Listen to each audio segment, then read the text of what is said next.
Assalamualaikum warahmatullahi wabarakatuh. Kami dari kelompok 7 mata kuliah Lembaga Keuangan Islam Non-Bank akan sedikit menjelaskan tentang materi obligasi syariah yang terdiri dari 1. Dwi Mila Kartikasari, 2. Silva Sari Ramadhani, 3. Asia Madiana. Simak video berikut. Berikut beberapa topik yang akan dibahas. Yang pertama, pengertian obligasi syariah. Yang kedua, dasar hukum obligasi syariah. Yang ketiga, sejarah obligasi syariah. Yang keempat, prinsip dan karakteristik dari obligasi syariah. Yang kelima, perbedaan obligasi syariah dan juga obligasi konvensional. Yang keenam, jenis-jenis obligasi syariah. Dan yang ketujuh, studi kasus obligasi syariah. Yang pertama, pengertian obligasi syariah. Secara etimologi, obligasi berasal dari bahasa Belanda yakni obligat yang berarti surat jaminan pemerintah. Dalam terminologi, kata obligasi didefinisikan yakni sertifikat yang berisi kontrak antara investor dengan perusahaan yang menyatakan bahwa investor telah meminjamkan sejumlah uang kepada perusahaan. Menurut Fatwa DSN MUI nomor 32/DSN/MUI/9/2002, obligasi syariah adalah surat berharga jangka panjang yang berdasarkan pada prinsip syariah yang dikeluarkan oleh emiten pada pemegang obligasi syariah dan mewajibkan emiten untuk membayar pendapatan kepada pemegang obligasi syariah yang berupa bagi hasil, margin, fee, serta pembayar kembali dana obligasi ketika jatuh tempo. Dasar hukum obligasi syariah. Dalam ilmu ekonomi syariah, obligasi syariah adalah suatu usaha yang baru muncul. Oleh sebab itu, masih sulit untuk mencari penjelasan syariah yang mendasarinya. Namun, dalam mencari rujukan tentang keabsahan obligasi syariah, mengacu pada aspek latar belakang kegiatan muamalah yang dilakukan oleh Rasulullah dan juga para sahabat yang terjadi pada saat itu. Diceritakan oleh Ibnu Abbas bahwa ayahnya Al-Abbas telah mempraktekkan mudharabah atau mukorodah ketika ia memberikan uang kepada temannya, di mana ia memberikan syarat agar mitranya tidak digunakan dengan cara mengarungi lautan, menuju lembah, atau membeli sesuatu hidup. Jika ia melakukannya, maka akan menjadi tanggungannya. Peristiwa ini dilaporkannya kepada Nabi dan beliau menyetujuinya. Peristiwa di atas berisikan sebagian dasar hukum dari obligasi syariah, karena para ulama menjadikan peristiwa tersebut sebagai landasan keabsahannya. Menurutnya, segala sesuatu yang dilakukan dan oleh Rasulullah dibiarkan merupakan sunnah takriyah dan dapat dijadikan sebagai sumber hukum Islam. Dengan demikian, maka keabsahan dari obligasi syariah lebih mengarah pada ijma para ulama fikih. Selanjutnya, yang ketiga, sejarah obligasi syariah. Dalam perkembangannya, The Islamic Jurisprudence Council atau IJC mengeluarkan fatwa yang mendukung perkembangannya suku. Hal tersebut mendorong otoritas moneter Bahrain untuk meluncurkan salam suku berjangka waktu 91 hari dengan nilai 25 juta dolar AS pada tahun 2001. Kemudian Malaysia pada tahun yang sama meluncurkan Global Corporate Suku di Pasar Keuangan Islam Internasional. Inilah suku global yang pertama kali muncul di pasar internasional. Selanjutnya, penerbitan suku di pasar internasional terus bermunculan bagai cendawan di musim hujan. Tidak ketinggalan, pemerintah di dunia Islam pun mulai melirik hal tersebut. Yang keempat, prinsip dan karakteristik obligasi syariah.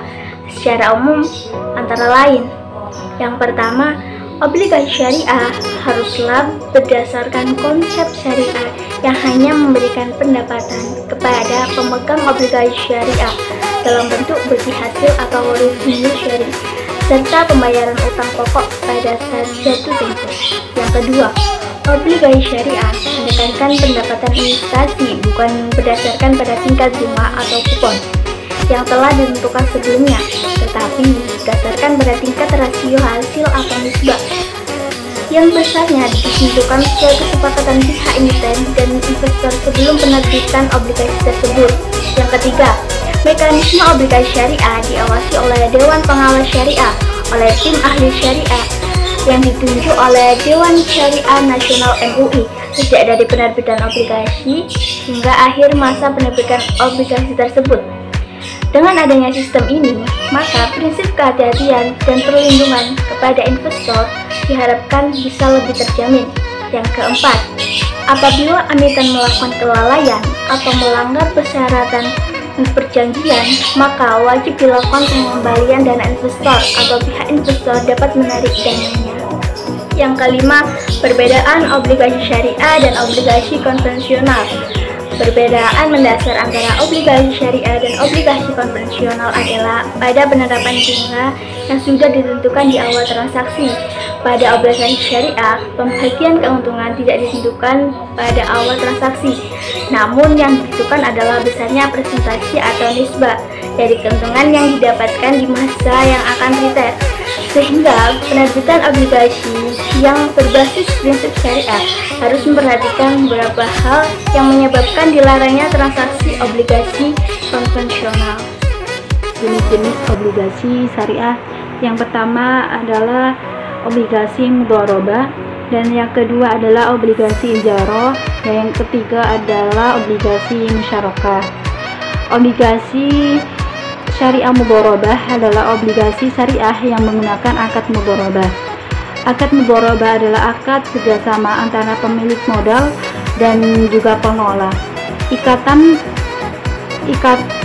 atau akad mudharabah pada hakikatnya adalah penggabungan atau pencampuran berupa hubungan kerjasama antara pemilik usaha dan pemilik harta, di mana pemilik harta hanya menyediakan dana secara penuh dalam suatu kegiatan usaha dan tidak boleh secara aktif dalam pengelolaan usaha, sedangkan pemilik usaha memberikan jasa yaitu mengelola harta secara penuh dan mandiri dalam bentuk aset pada kegiatan usaha tersebut. Yang kedua adalah obligasi ijarah. Obligasi ijarah adalah obligasi syariah berdasarkan akad ijarah. Akad ijarah adalah suatu jenis akad untuk mengambil manfaat dengan jalan penggantian. Artinya, pemilik harta memberikan hak untuk memanfaatkan objek yang ditransaksikan melalui penguasaan sementara atau peminjaman objek yang dengan manfaat tertentu dengan membayar imbalan kepada pemilik objek. Dalam akad ijarah disertai dengan pemindahan manfaat tetapi tidak terjadi pemindahan pemilikan. Ketentuan akad ijarah adalah yang pertama, terdapat berupa barang. Yang kedua, manfaat dari objek dan nilai manfaat tersebut diketahui dan disepakati oleh kedua belah pihak. Dan yang ketiga, ruang lingkup dan jangka waktu pemakaiannya harus dinyatakan secara spesifik. Dan yang keempat, pemakaian manfaat harus menjaga objek agar manfaat yang diberikan oleh objek tetap terjaga. Dan yang terakhir adalah pembeli sewa haruslah pemilik mutlak. Adalah obligasi musyarakah. Secara bahasa adalah syirkah yang berarti percampuran, yakni bercampuran satu harta dengan harta yang lain, yaitu konsep dan mekanisme dasar usaha kerjasama, investasi, berbagi laba dan rugi. Dalam fikih klasik dikenal dengan istilah syirkah, secara etimologi berarti percampuran, dan sedangkan secara terminologi adalah suatu perumpamaan tentang ketetapan hak kepemilikan bagi dua orang yang sepakat untuk bekerjasama dalam usaha untuk mengambil bagian proporsi yang sama sesuai dengan perbandingan modal dan usaha. Contoh studi kasus obligasi syariah. Contoh kasus terdapat di pasar sekunder Islamic Bonds di Malaysia.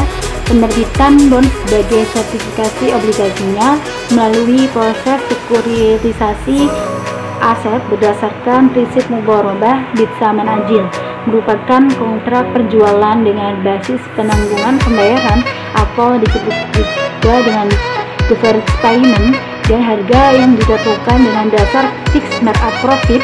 Hal ini mengundang kontroversi yang sangat besar karena pada prinsipnya pendapatan yang diperoleh dari jual beli hutang tersebut adalah riba. karena hutang tetap hutang meskipun ditunjang dengan unjar-uling asetnya. Sekian video dari kami, kurang lebihnya mohon maaf. Terima kasih. Wassalamualaikum warahmatullahi wabarakatuh.